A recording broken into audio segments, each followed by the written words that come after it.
तू म्हणतोस मी हिंदूच, हा तुझा निव्वळ भ्रम आहे.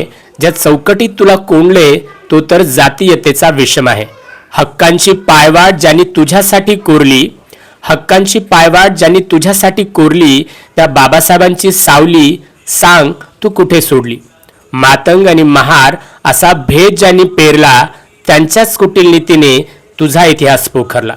कधीतरी डोळे उघडून बघ जरा, मंदिराच्या पायरीवर आजही तुझा पाऊल अडखळतो. हिंदू म्हणून मिरवताना तुझाच बांधव कुठेतरी होरपळतो. बाबासाहेबांनी जी लेखणी दिली तो तुझा खरा अधिकार आहे.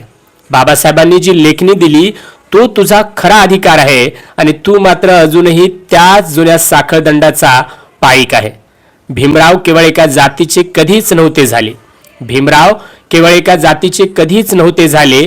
त्यांनी तर संपूर्ण शोषितांचे दुःख स्वतः झेलले. भेदभावाच्या बाजारात तुझा वापर संपल्यावर फेकून देतील तुला पुन्हा त्याच जुन्या उकरड्यावर. लहुजींचा वारसा सांगतो आता तरी जागा हो. बाबासाहेबांच्या विचारांचा तूच खरा धागा हो. आता तरी तोड हे भ्रमाचे जाळे, बंधनाचे पाश. विद्येविना झाला होता जो इथल्या बहुजनांचा नाश. बाबासाहेबांना मान्य म्हणजे केवळ जयघोष नाही, त्यांच्या समतेच्या विचारांशिवाय उद्धाराची दुसरी दिशाच नाही.